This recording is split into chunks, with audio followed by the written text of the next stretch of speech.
everyone, I'm V and welcome to my channel. I've been wanting to do this for a really long time, but instead of boring you all with a story about what it took to get here, how long I've been wanting to do this, I'm just gonna cut to the chase and say that I'm genuinely just here to create content that I find interesting and hopefully entertain you all in the process. Maybe even get a laugh or two out of you. But I don't know, we'll see. Anyways, 2020 has been a crazy, crappy, weird year for all of us, honestly. You know, between the global pandemic, the news cycle, just things in general have been super weird, and in order to escape from all of that, I turned my attention to watching a lot of TV shows and self-care.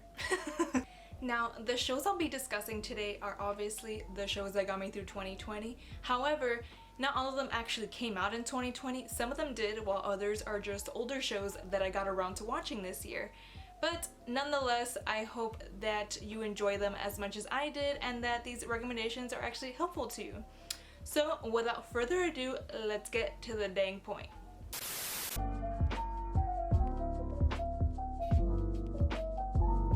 Let's begin with The Chilling Adventures of Sabrina.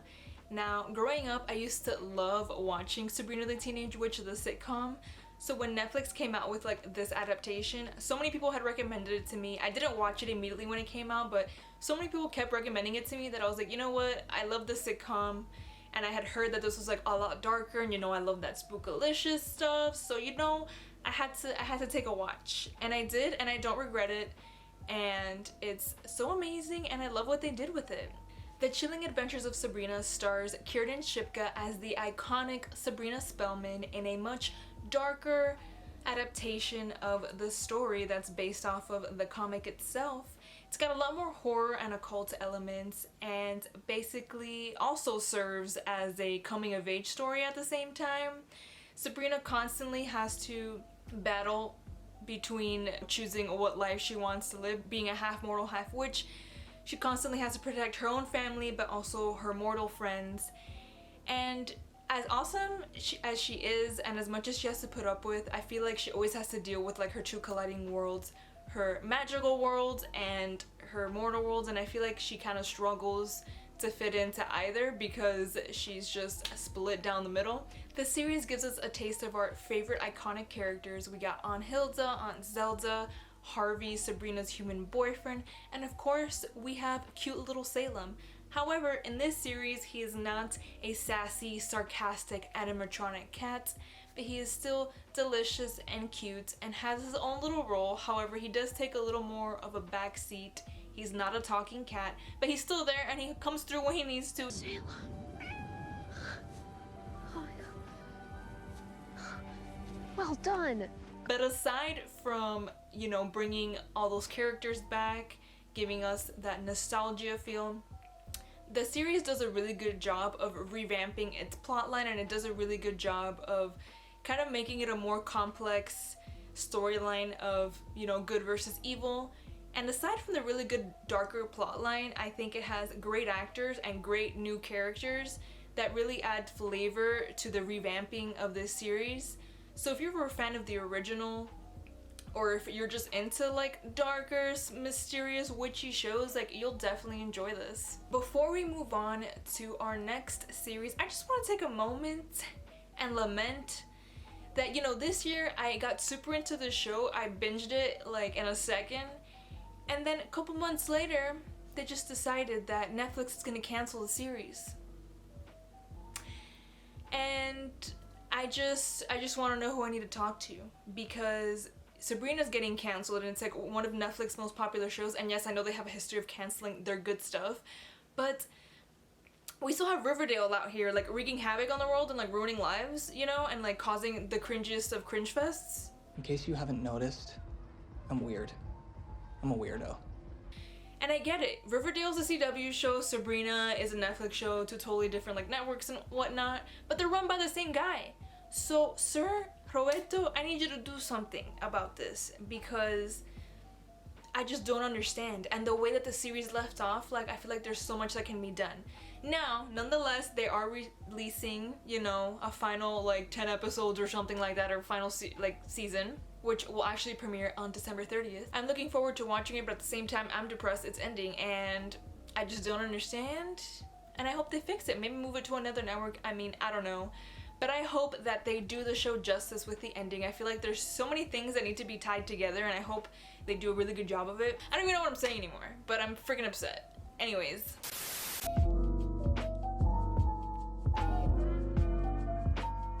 Our next series is a Netflix original called Ratched, starring Sarah Paulson as the iconic Nurse Ratched from the novel One Flew Over the Cuckoo's Nest. The series takes place in the late 1940s in Northern California. It's actually supposed to be a prequel to the novel. The series follows Nurse Ratched as she finesses her way into a job at Lucia State Hospital, which is a renowned psychiatric hospital that performs questionable experiments and procedures on its patients. Now, Nurse Ratched, I'm not going to give too much away, but from the beginning, her intentions seem pretty sketchy, and episode by episode, her intentions start to unravel. After Netflix released a trailer for the show, I immediately wanted to watch it because it gave me such American Horror Story vibes. Ryan Murphy was involved, and I was like, okay, is this going to be another American Horror Story situation? Are they going to do something different? Now, I'm a fan of like the first 2 or 3 seasons of American Horror Story, and I watched up until like Freak Show. I kind of watched Hotel, but that's like when I fell off and like things just got way too crazy, way too, you know, and I feel like at least with the people that I speak to, American Horror Story is just notorious for like starting off really strong and like having really good ideas and good actors, but then like things just hit the fan, and then all these random plot lines start happening, and they like don't finish things well, and it just becomes like a hot mess. So I was wondering how this show would turn out, and surprisingly, it's actually pretty concise. It's technically a psychological thriller, maybe because I watch a lot of like suspense, mystery shows. I didn't really see it too much as a psychological thriller. I thought it was a little predictable, but like not in a bad way. I feel like I thought it was predictable because like I'm constantly like reading into things when I'm like watching, you know? So it's not to say the show itself is predictable. I just kind of foresaw what was happening. But overall, like, I don't have anything bad to say about the show. I do recommend it, and it's a really quick watch. It's only 9 episodes. I feel like it's more of like a drama. Like, yeah, it does have like suspense and mystery and like kind of horror elements to it, but it definitely has drama, it has romance, and like by the end I was just sobbing my eyes out. So yeah, like I said, this is a Netflix original. It's a quick watch. I think they are coming out with a season 2. It's got Sarah Paulson, she's amazing, and I totally recommend, especially if you enjoyed watching American Horror Story. This is a lot more concise, a lot more like watchable from beginning to end, and it's not super long and convoluted, and all the storylines pretty much have their ends and they tie well together. So hopefully you enjoy it.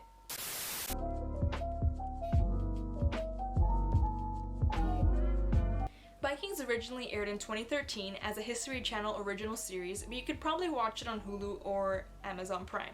Vikings takes place at the beginning of the Viking Age, following the infamous raid of Lindisfarne in the year 793. It follows the story of Ragnar Lothbrok, a farmer who's destined to become the most famous Viking in the land by leading raids and discovering new lands for settlements. The series takes you through the life, legacy, trials, and tribulations of Ragnar, his family, and companions as they search for new lands, face hardships, and of course, search for gold. So I actually watched a few episodes of this series a couple of years ago, like on the History Channel, and I was super intrigued, but I just like never continued watching it, and it wasn't until this year that my boyfriend and I just decided to start watching it, and we loved it, to say the least. We binged all 6 seasons.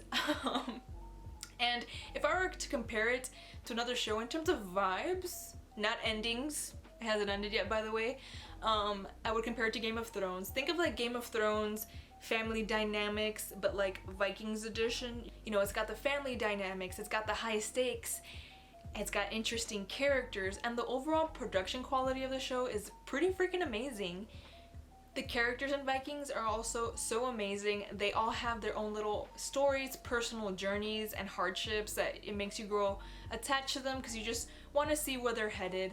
And not only are the characters amazing, but the actors portraying these characters are phenomenal. We have Travis Fimmel, Catherine Winnick, Gustav Skarsgård, and so many more that I think this series is highly underrated. I mean, I know a lot of people watch it, but I feel like it's not super mainstream, and I feel like if you're into this kind of show, you would definitely enjoy it. It has 6 seasons, each 20 episodes. I think when they aired it, they would air like 10 episodes, pause, then 10 episodes. So all 6 seasons are out. However, season 6 right now only has 10 episodes, and then the final 10, which is the complete series finale, airs the same day as Sabrina's, December 30th. And I'm so excited to see how they're gonna end the show, and hopefully, you know, it's got a good ending, because it's been a long journey, and I hope that if you watch it, you enjoy it as much as I did.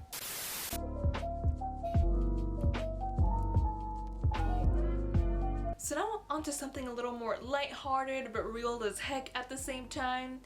I was laughing as I was making this list because I realized that like most of the shows I watched this year are like dark suspense mystery, and I swear I'm not that cynical or anything. I just love my spookalicious things, okay? But I do watch lighthearted shows from time to time, and one of them being Aggretsuko. I hope I said that right. Aggretsuko. Basically, it's a Netflix anime. It's not a Netflix original, I think. I'm pretty sure it obviously premiered in Japan, but Netflix streams it. The show came out in 2018 on Netflix, at least, and it follows the life of a 25-year-old red panda. She works for an accounting firm in Japan, and she's just like trying to get through life, honestly. The show is so relatable. She's just trying to deal with her co-workers, her boss, and each season she deals with like an overlying arc, whether it's her life crisis, romance, or where is she gonna be in the future, things like that. And I feel like they're just so relatable to people our age, you know, who isn't in their 20-somethings kind of like questioning everything and their entire existence. But honestly, my favorite part of this show is the fact that her little quirk is that at the end of each day, you know, she's a very like passive, chill girl, like in person, but like she obviously like is annoyed by her boss, her co-workers. So at the end of the day, she goes to a local karaoke bar and she sings death metal to let all that steam off. Am I right?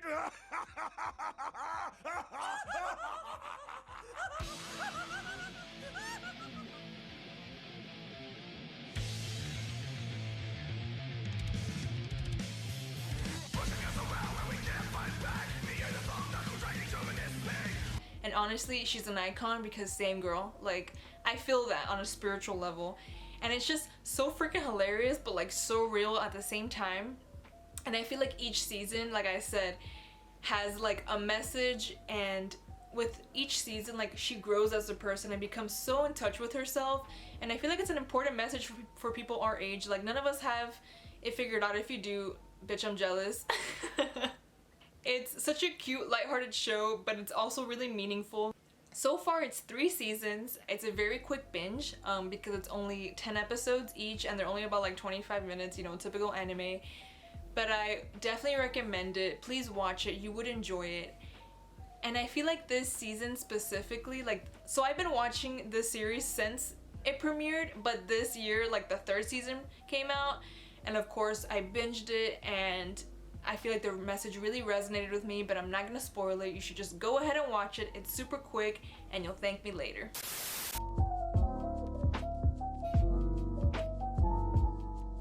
So by now, especially for you true crime nerds, you've probably heard of Netflix's reboot of the classic Unsolved Mysteries. Now, I'm a huge true crime fan. Literally, the only podcast I listen to is true crime related. I love it. I love a good mystery. I swear I would have been a detective in another life, but here I am making YouTube videos. The series actually just released its 2nd season, but I'm gonna be honest, I haven't even finished season 1. You obviously can watch it in whatever order you want because it's different cases, they're not related to one another. But honestly, man, I have not finished it because the show boils my blood. And yes, I know the title of the show is Unsolved Mystery. Obviously, you know, the cases are unsolved, but at least the episodes that I've watched so far, it's just so obvious who freaking did it. And it's just so frustrating because like the way the laws work, or just the way everything unfolded, just no moves are being made, and I'm just like, And I honestly, like, I can't binge the show because after every episode I just need a recovery period because I get so angry. I really feel for the victims, their families, all of their unanswered questions. And it's just like, why, man? And I know it's funny that I have this on my list of, like, you know, shows that got me through 2020. While yes, this did get my mind off the pandemic and everything else, but then it got me worrying about these poor people and their unsolved cases. So if you're ready for that, you know, I totes recommend. Haven't even made it to season 2 because I haven't finished season 1. But man, if you like aliens and like that kind of mystery, they have one episode on that that's very interesting, the Berkshire like UFO sightings. That was super interesting. But man, it's definitely enraging, but definitely worth a watch. They're very well produced, and I definitely think that these stories deserve to be heard and further investigated so that they can finally receive justice and closure. So enjoy at your own risk.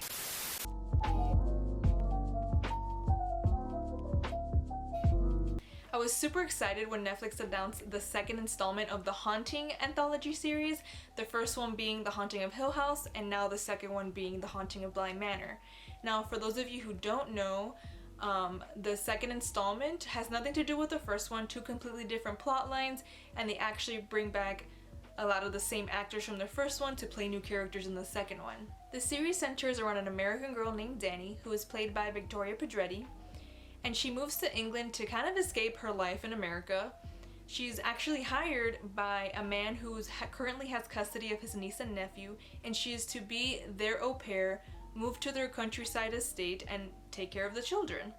Once she settles into the mansion, she starts to experience strange occurrences, apparitions that she can't really explain.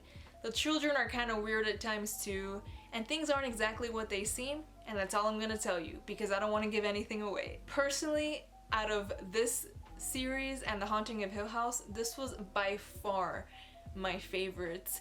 It just really got to me. I did not dislike The Haunting of Hill House. I enjoyed that one too. However, when it first came out, the first one, people were like, oh my god, it's so scary, I can't sleep. And I was just like, I mean, not really. It was a great series, but like, chill, bro. Like, it wasn't really all that crazy, you know, in terms of like horror. But anyways, I digress. I feel like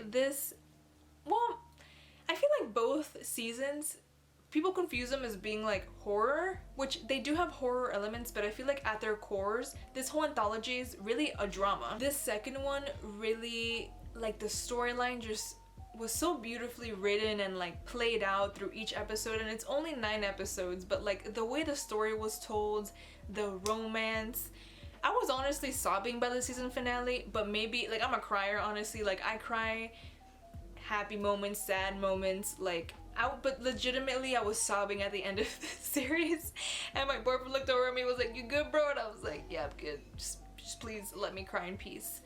But I definitely think if you enjoyed the first one, you're really gonna enjoy this one.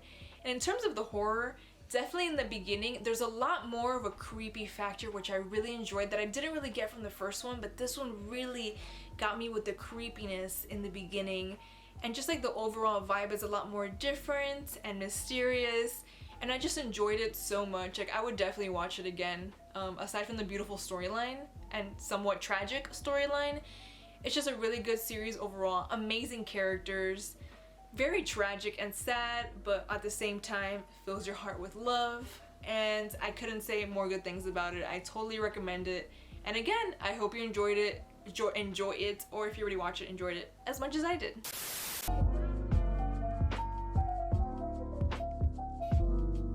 And now we're back with some more lighthearted recommendations in the midst of all the creepiness and mystery suspensefulness, you know?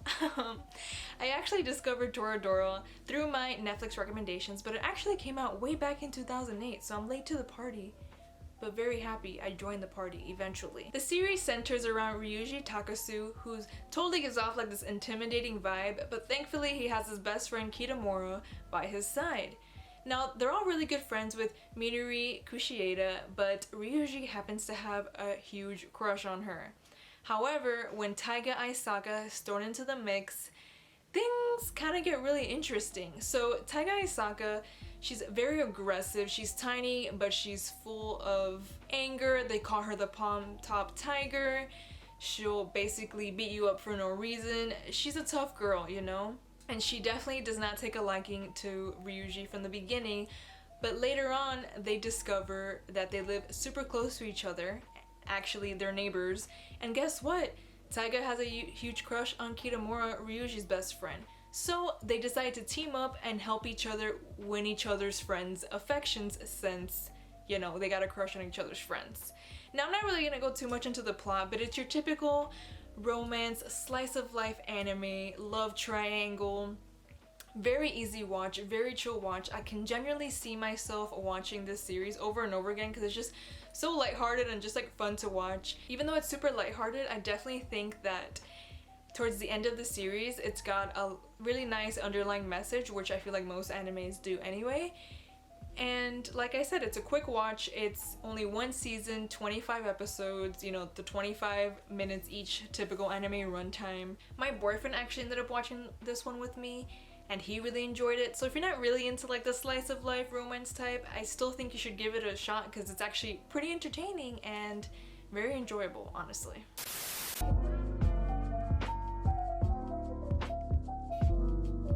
The next series is actually a CBS original, but it's available for streaming on Netflix, which is how I watched it.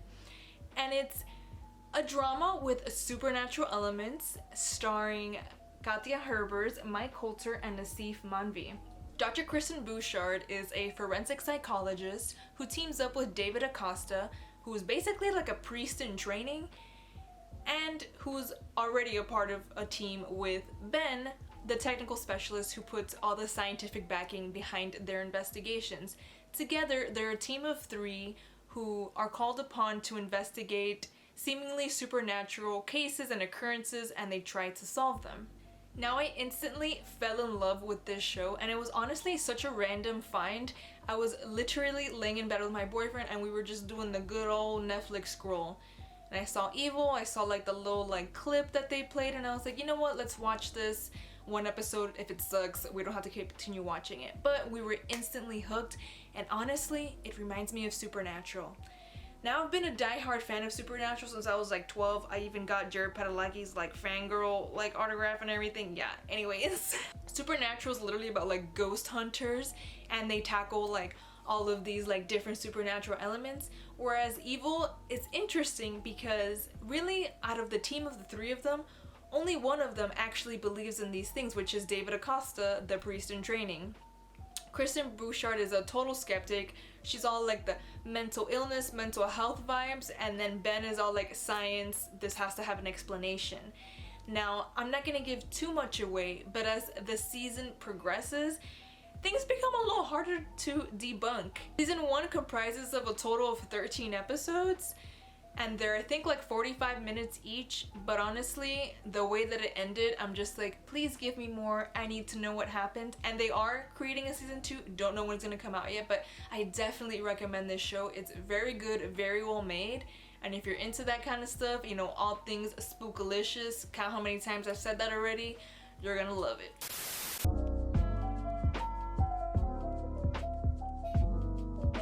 I got another good one for you guys, okay? We got a comedy. The Good Place stars amazing actors such as Kristen Bell, William Jackson Harper, Ted Danson, Jamila Jamil, and many more. The series centers around the main character, Eleanor, played by Kristen Bell, and she is greeted post-death by the Good Place architect, Michael. Now, the Good Place is kind of like heaven, utopia-like place. And Eleanor quickly realizes, yeah, she shouldn't be in the good place, this was a mistake. So she tries to hide her immoral past and immoralities in general, while at the same time trying to become a more ethical, genuine human being. Now, the other characters are also residents of the good place, and you know, they all end up meeting each other, trying to help poor Eleanor out. And I'm not gonna get too much into the plot, but you know, things escalate, things get crazy, it gets pretty hilarious, pretty real. Also, there's a character named Janet, which is kind of like a human Siri. She knows everything about anything, she can be anywhere at all times, and she's super quirky and funny. Not only does this series have amazing characters, and of course actors like I already mentioned, it just has such a genuine underlying message about what it's like being a human, morality, immorality, making mistakes, just trying to be a better human overall, and what that takes. It's honestly very existential, and I think that's what I really liked about the show itself. Yeah, it has this overlying comedy vibe to it, but underneath it really has like a real message. And obviously by the end, the series finale, I was sobbing, totally sobbing. It actually had an amazing ending. It couldn't have ended in any other way, but it was still so sad, and it honestly took me a while to recover. Like, I finished and I was like, nobody talk to me. The good place is over. It's got a total of 4 seasons and 53 episodes, but the episodes are only like 22 minutes long, so it's a pretty quick watch. I believe you could watch it on Hulu and or Netflix. It is an NBC original, and you can probably watch it on the NBC app too.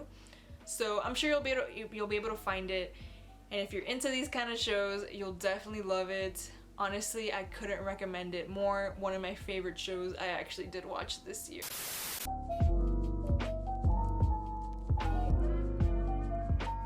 The final series I will be sharing with you all is actually, honestly, one of my favorite shows of all time.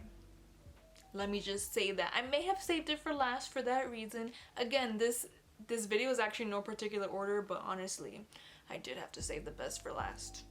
Not to be biased or anything. Hannibal was actually created by NBC back in 2013, but it's available for streaming on Netflix, which is how I watched it. And even though, like I just said, it's not a Netflix original, honestly, it is the best show streaming on Netflix, hands down. Like, wow. Like, if you're into like real horror and real psychological thriller, like, this is the show for you.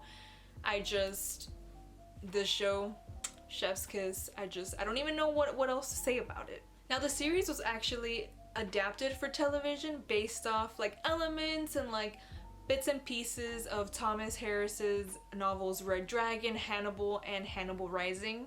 I genuinely, for the millionth time, do not want to give away too much of any of these plots, but basically the story centers around Will Graham, who's basically an FBI profiler hired by the FBI, by Jack Crawford specifically.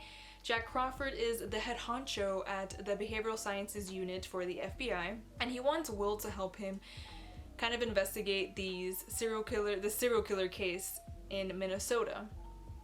Now, Will's pretty much in the show described as somewhat on the spectrum, and he has like an empathy disorder where he can literally get onto the crime scene and visualize what the killer was thinking, etc. It's super interesting to watch.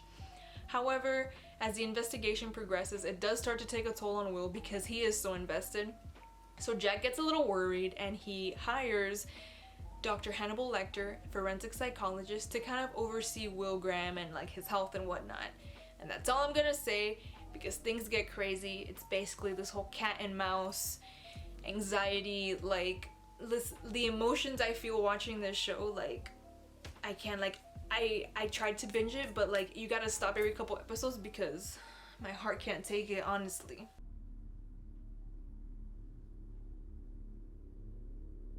Did you just smell me?